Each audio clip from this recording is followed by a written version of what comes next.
Merci Seigneur, le fait que nous pas d'oxygène.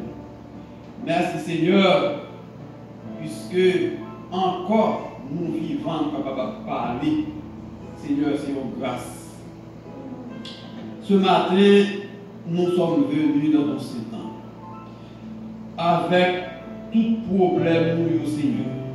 Mais entre-temps, le premier bagage que nous voulons dire, c'est des remerciements, le fait que nous vivons toujours. Oh Seigneur, pendant les différents mois que nous déchirons à la caille, en prenant nos pas de sortir, en prenant des familles qui frappées par cette pandémie. Mais Seigneur, ou encore faire grâce, puisque nous, là, nous sommes capables de vivre adorer au matin. Seigneur, nous lever chaque famille qui a instinctivement les mains face. Pour connaître chaque monde qui est là, pour connaître le lieu de habiter, pour connaître l'aspiration, pour connaître les besoins, Seigneur. Nous demandons, Papa, que vous capable, Seigneur, répondre à différents besoins ce matin. Et vous capable de faire des miracles dans la vie, dans la vie de chaque membre qui est là, dans la vie de groupe ça, qui a répandu, vous capable de témoigner, non, Seigneur. Papa, ce n'est pas un pile de monde qui a besoin. Mon besoin, il y a un petit groupe qui est capable de témoigner, non, quel que soit côté qui est passé, et pour l'évangile capable de répondre. Seigneur, maintenant, alors que petit tout va parler dans le monde, nous avons demandé qu'ils soient capables d'imprégner nous par la puissance de ton Saint-Esprit. Et que tout ça que il a dit, pas sortir directement de lui, mais sortir directement de vous, Seigneur. Deux, trois fois, c'est nous ne connaissons pas chaque monde qui est là dans l'assemblée pour nous citer directement. Mais Seigneur, ou même pour connaître nous, ou même pour connaître besoin, encore une fois, nous demandons, Seigneur, toucher chaque monde qui l'a matin, que même, Seigneur, main invisible, nous sommes capables de poser sur chaque monde qui est là, et que, Seigneur, nous sommes capables de sentir une transformation dans la vie, Seigneur. Seigneur, que le message est capable de traverser nous, et le Saint-Esprit est capable d'animer nous, pour nous capables de rester fidèles à vous, rester soudés à vous, rester pour nous capables de témoigner de nous pour que nous passons. Assistez-nous, Dieu, les cieux. Bénis chacun de nous. Bénis le moment, Seigneur, pour nous que nous allons passer ensemble ici. Et faites que nous soyons capables de porte-parole, d'être témoins fidèles pour tout côté que nous vivons, Seigneur. Dirigez-nous, pardonnez les fautes, nous, Seigneur. Pardonnez les péchés, nous, encore une fois. Ainsi, nous t'en prions. Non en vertu de nos vies personnelles, car nous n'en avons pas. Mais c'est au nom de Jésus. À lui soit la gloire, l'honneur, au siècle des siècles. Amen. Je laisse à tes pieds mes fardeaux devant toi, je dépose tous mes soucis. Chaque fois que je ne sais pas me diriger, j'abandonne à tes pieds mes fardeaux.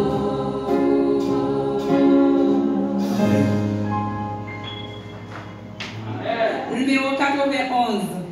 Tout mon bonheur, Christ me le donne. Si nous croyons que le bonheur, nous, c'est le bon Dieu qui est lié, à nous chanter avec tout le cœur, nous. Tout mon bonheur, Christ me le donne, Christ pour moi, pour moi. Hors de Jésus, je n'ai personne, Christ pour moi. Il est mon roi, mon divin docteur, il est mon saint sacrificateur. À son amour, je m'abandonne, Christ pour moi.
Rendez à l'Éternel.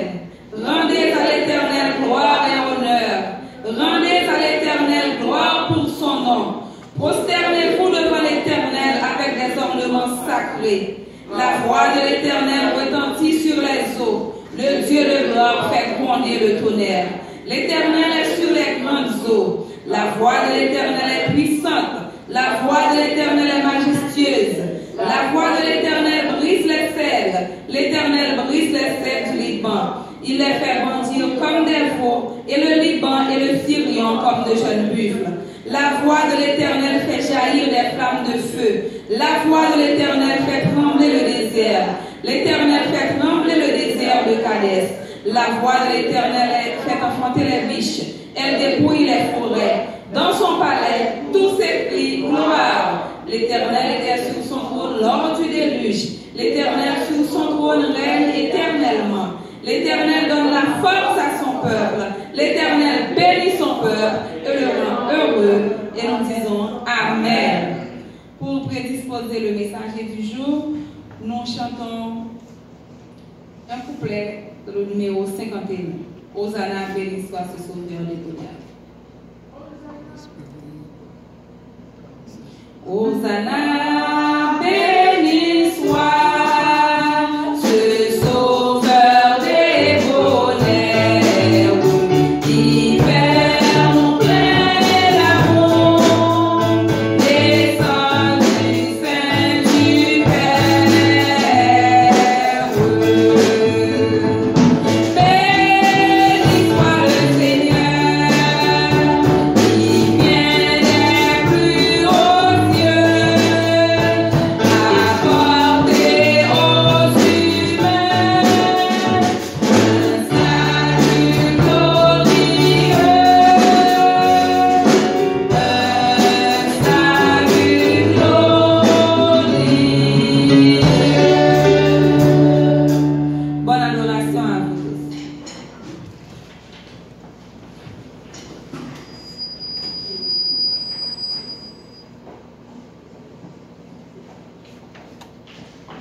Bien-aimés sœurs et frères, que la paix et la grâce de notre Seigneur Jésus soient avec vous tous. Amen.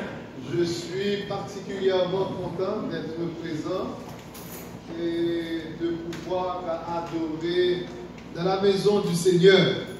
Depuis le mois de mars dernier, on était privés de nous réunir et nous voici rassemblés en ce lieu. Ça fait joie au cœur. Chers amis, chers frères et sœurs, encore une fois, je tiens à vous rappeler à chacun de vous qui êtes présent, à chacun de vous, j'inclus tout le monde, c'est Dieu qui vous a placé d'être à Repentigny et de pouvoir l'adorer en ce lieu. En sorte que nous avons une responsabilité d'aller chercher quelqu'un d'autre à Repentigny qui ne connaissent pas l'évangile qui sauve, qui ne connaissent pas le message des trois anges, qui ne connaissent pas la vérité du sabbat. Car, chers frères et sœurs, Christ revient. Alors tenez-vous prêts. Et quand Jésus reviendra, pour que vous puissiez prendre l'envolée avec lui et avec tous les rachetés. Notre texte de méditation se trouve dans Exode 14, verset 15. Et c'est un passage qui est particulièrement intéressant, puisque c'est le message de Dieu pour le moment présent, ce moment de pandémie que nous vivons. Je vais relire pour vous ce passage que nous avons déjà, que Sœur Sandy avait déjà donné lecture pour nous, que nous trouvons au verset 15. Il est dit, l'Éternel dit à Moïse, pourquoi ces cris? Parle aux enfants d'Israël qu'ils marchent.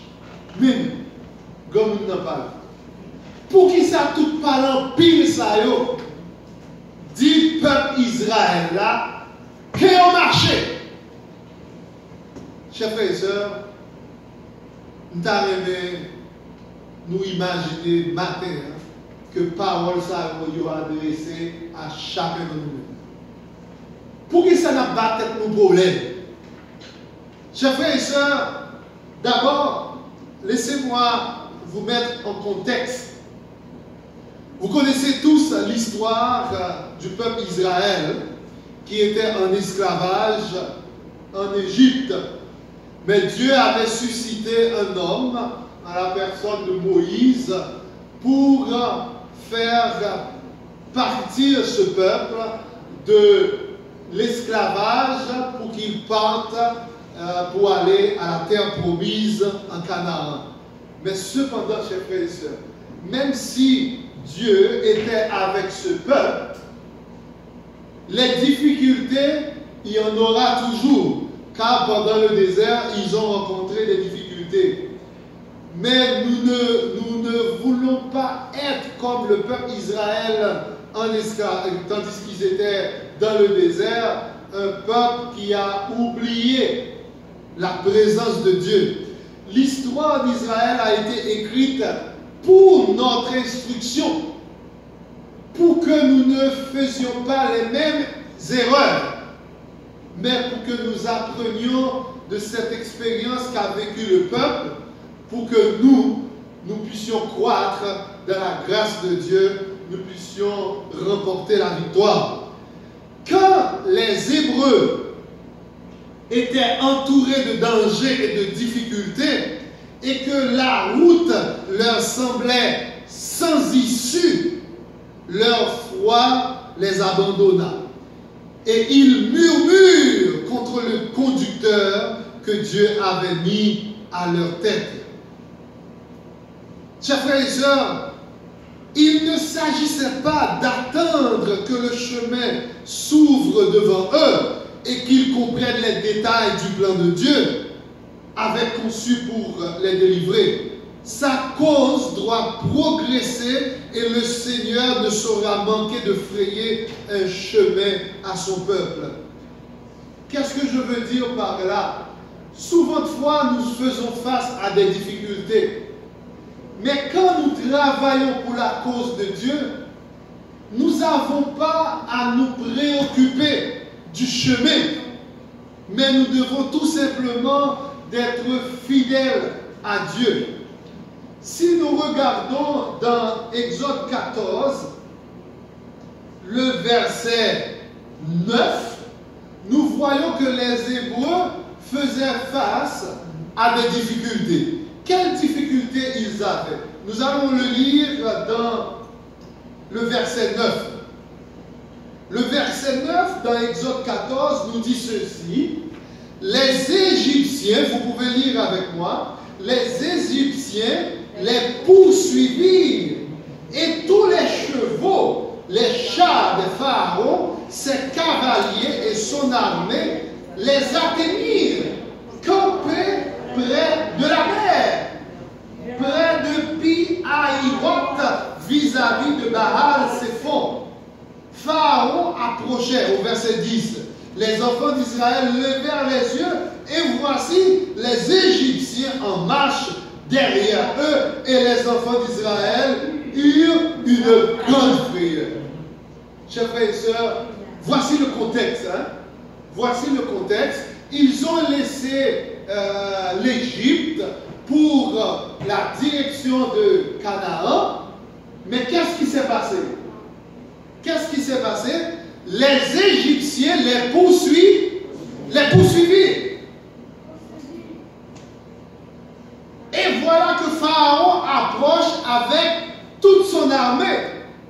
Mais qu'est-ce qui était devant les Hébreux? La mer Rouge. La mer Rouge est devant, les Égyptiens sont derrière, et que dit l'Éternel? Qu'ils marchent. L'Éternel dit qu'ils marchent, mais pour aller où? La mer est devant eux, les Égyptiens sont derrière eux, et à gauche et à droite, c'est le désert, qu'ils marchent. Chers frères et sœurs, j'aimerais que vous compreniez bien ce passage. J'aimerais que vous compreniez bien ce passage. En tant que peuple de Dieu, nous sommes aujourd'hui l'Israël spirituel. Les difficultés seront toujours devant nous. Les difficultés seront toujours derrière nous. Vous n'avez pas à vous plaindre. Qu'est-ce que j'ai dit ce matin? Vous n'avez pas à vous plaindre. Le verset 15, j'aimerais que vous reteniez ce verset. Pourquoi ces cris, l'Éternel qui pose la question, pourquoi ces cris? Chers frères et sœurs, Dieu avait fait de grandes choses pour le peuple. Déjà, pour qu'il puisse laisser l'Égypte, il y a eu beaucoup de plaies. Mais les Hébreux étaient épargnés. Tous les premiers-nés des Égyptiens sont passés. Mais les premiers-nés des Hébreux sont épargnés. Il y a eu des plaies. La mer fut changée en sang. Ils étaient témoins de tous ces grands événements, de tous ces miracles. Mais cependant, retenez ceci, au verset 11, ce peuple qui a été délivré à bras forts,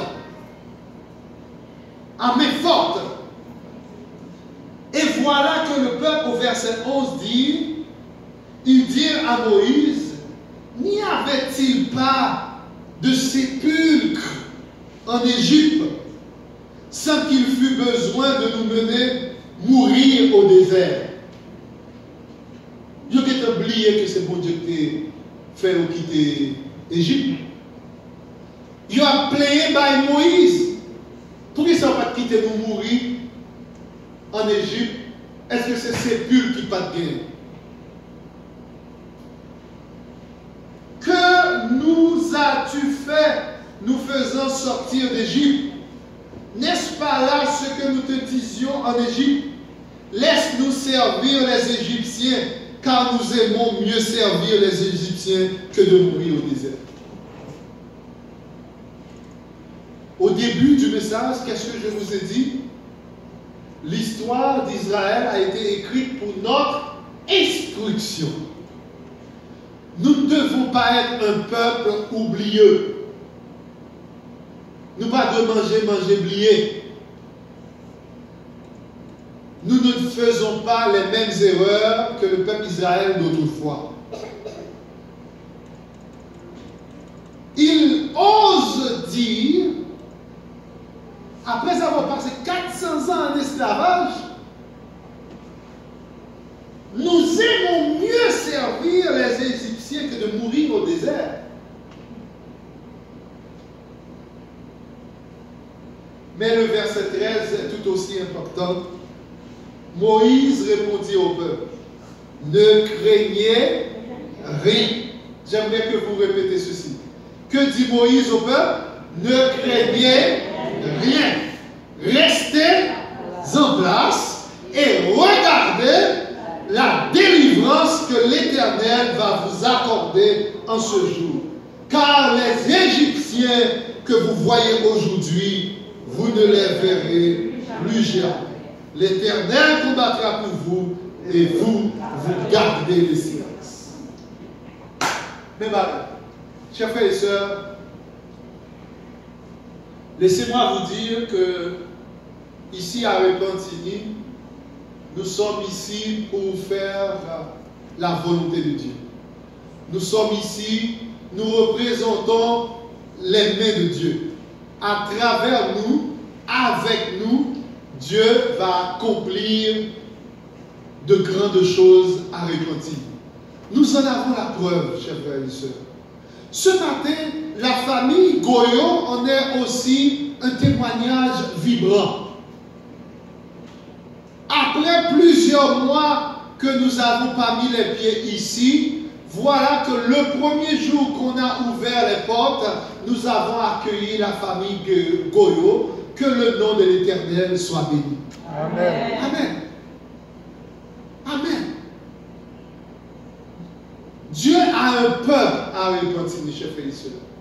Dieu a beaucoup d'enfants à Repentigny qui ont besoin d'écouter le message. Ne voulez-vous pas vous enrôler dans la prédication de l'évangile à Repentigny? Car à chaque âme qui rentre à l'église, c'est une étoile dans votre cour.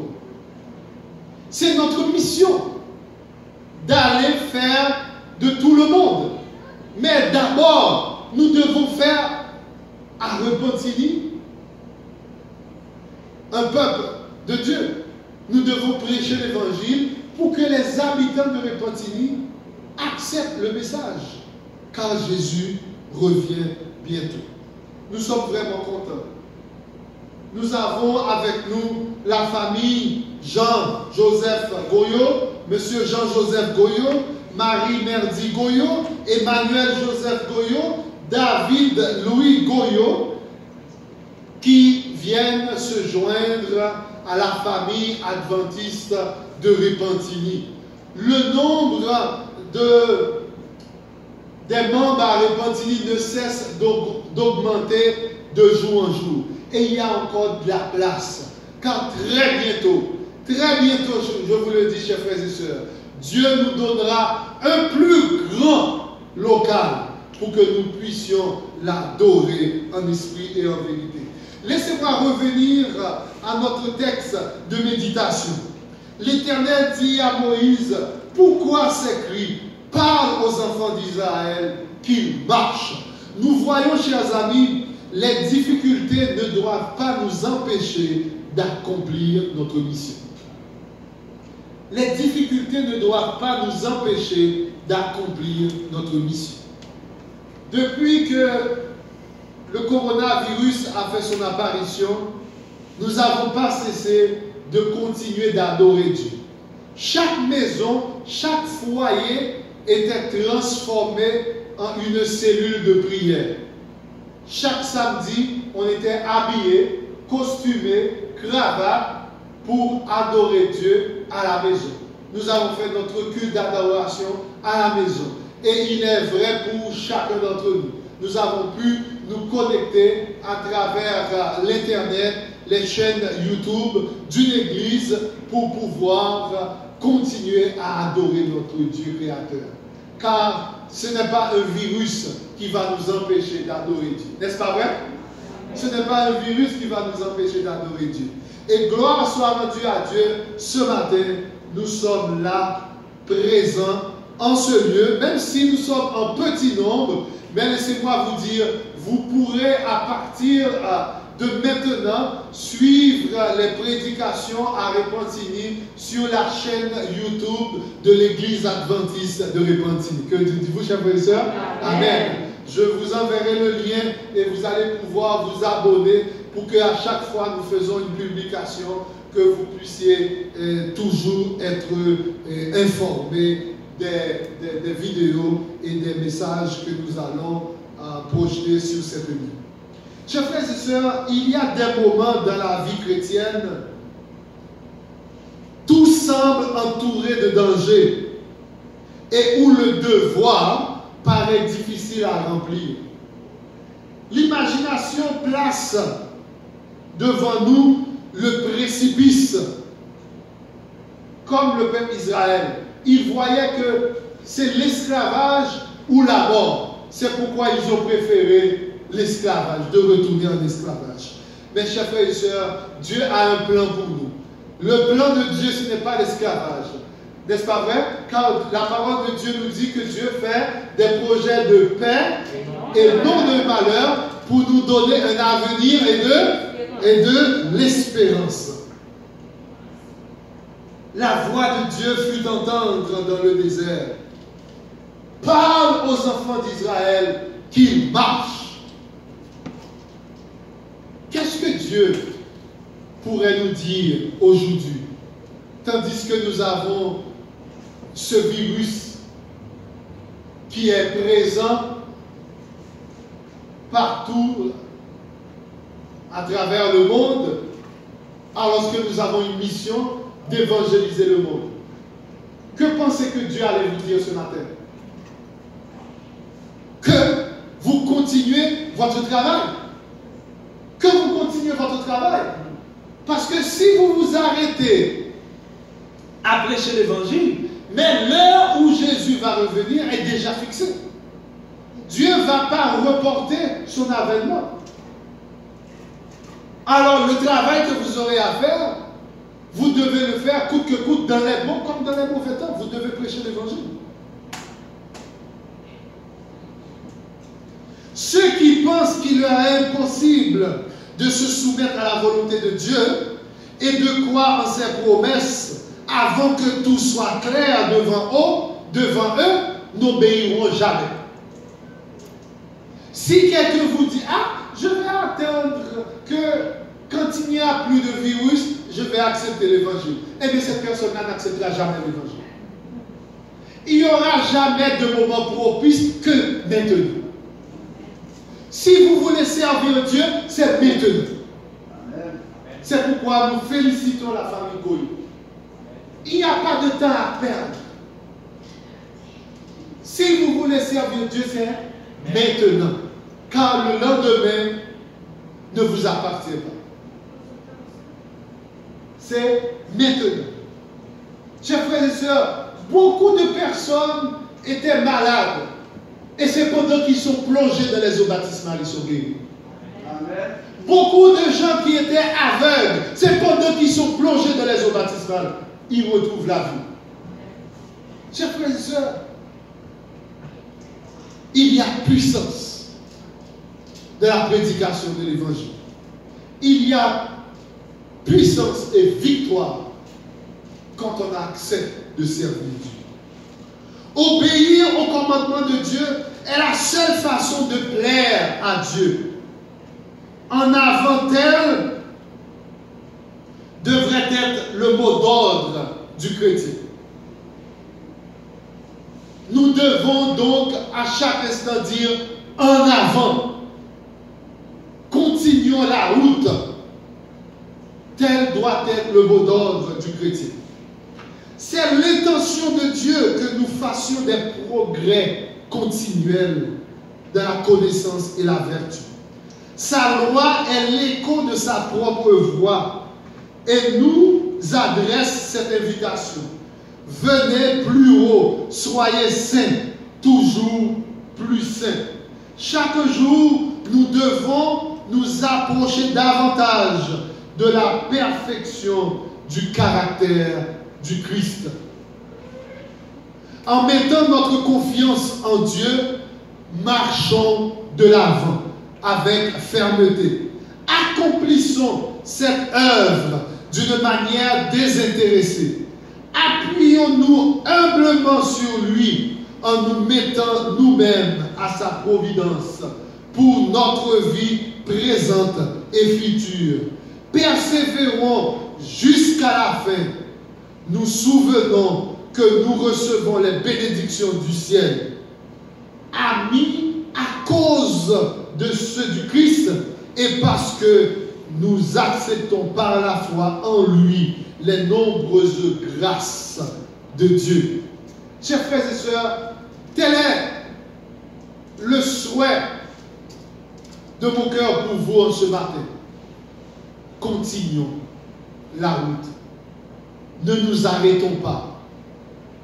Difficulté ou pas, avançons. Qu'est-ce que j'ai dit? Difficulté ou pas, avançons. Annonçons partout le dernier message. C'est le dernier chant que nous allons chanter juste avant de prononcer la prière finale. J'invite le pianiste à s'avancer. nous allons exécuter ce chant. Annonçons partout le dernier message et après quoi nous allons prononcer la dernière prière. Chers frères et sœurs, nous n'avons rien à craindre. Si ce n'est pour servir Dieu, nous devons avancer sans broncher, car c'est le Seigneur qui nous protège. Avançons, annonçons partout le dernier message.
Je vous invite à vous lever pour la bénédiction.